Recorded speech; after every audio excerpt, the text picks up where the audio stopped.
Bonjour, bonsoir, selon vos positions respectives et vos horaires respectifs. Akibouba Sabimoussé, consultant formateur en gestion des marchés publics. On va très vite parler quand même d'une modalité de sélection des marchés publics qui est quand même aujourd'hui qui soulève beaucoup d'appréhension parce qu'en réalité elle vient avec une série de risques et comme vous le savez elle règle beaucoup de problèmes et sous nous aussi on dit quelque chose, il ne faut pas jeter le bébé avec l'eau. Pardon, il ne faut pas jeter l'eau avec le bébé. Voilà, je crois que c'est plus correct. Cette modalité-là, vous la connaissez.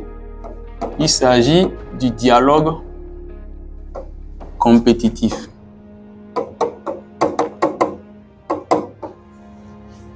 Le dialogue compétitif avec, bien sûr, ses avantages et ses risques. C'est clair. C'est une procédure, comme vous le savez, qui est plus ou moins interactive.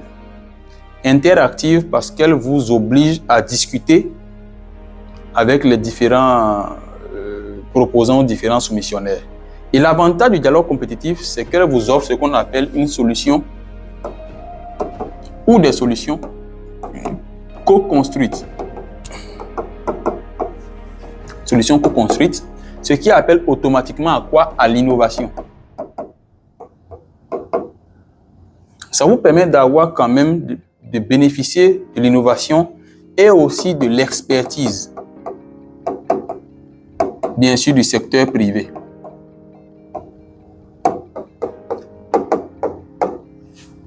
Vous voyez, donc elle vous permet de bénéficier de l'expertise du secteur privé et elle vous permet, ce qui est intéressant, de régler de façon plus précise vos besoins fonctionnels. Donc le plus, ce sont les besoins fonctionnels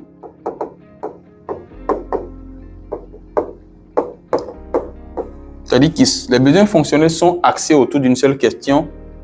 Mon acquisition est faite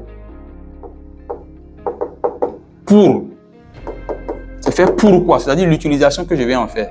Ce que je veux faire de ça là. C'est ça que ça va permettre de régler. Alors que le besoin technique, si vous regardez les besoins techniques, c'est axé sur un cas de charge technique. Et là, la question, c'est ceci est fait de la constitution même. Donc, vous pourrez avoir réglé un besoin technique sans régler le besoin fonctionnel. Et le dialogue compétitif vous aide à régler le besoin fonctionnel que vous avez ou les besoins fonctionnels que vous avez. De l'autre côté, il ne faut pas se mentir, il y a des risques qui vont autour. D'abord, le premier, qui fait que beaucoup n'aiment pas avoir affaire au dialogue compétitif,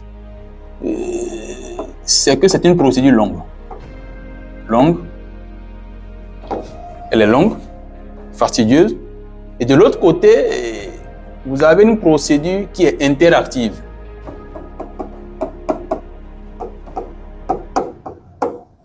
Si vous voulez, c'est du face-to-face. On discute de façon interactive avec les proposants ou les soumissionnaires. Et cette interactivité-là, vous place une camisole de force, vous êtes obligé d'avoir un observateur indépendant qui garantit l'intégrité du processus. Parce que si vous êtes dans un processus de dialogue compétitif, c'est que lors des discussions, les entreprises vont parfois vous exposer leur savoir-faire.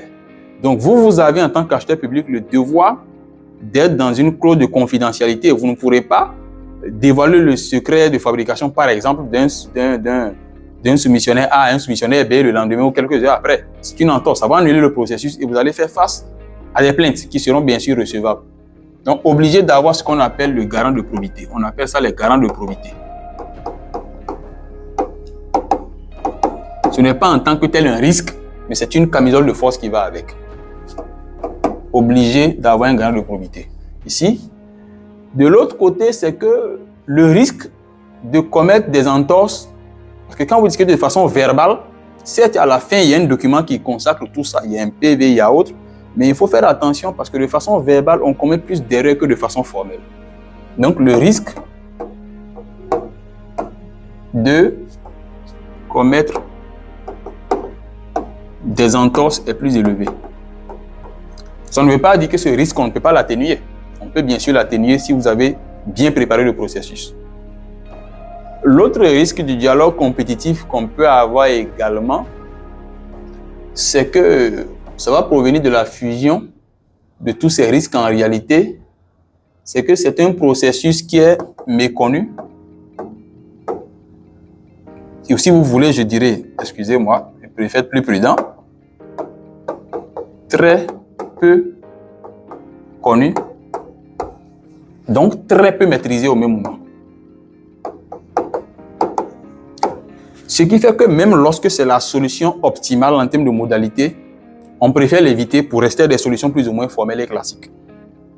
Alors que cela aurait pu régler le problème. Donc voilà un peu, il y a d'autres, hein, je ne me limite pas, attention. On peut citer encore d'autres avantages. En commentaire, citez-moi un avantage que je n'ai pas cité ici. D'autres aussi, si vous voulez, en commentaire, citez-moi aussi un risque ou un handicap ou une camisole de force qui va avec le dialogue compétitif que je n'ai pas cité. Donc vous voyez, vous allez avoir des solutions co-construites, mais vous avez des choses auxquelles il faut faire aussi attention quand vous êtes dans le dialogue compétitif.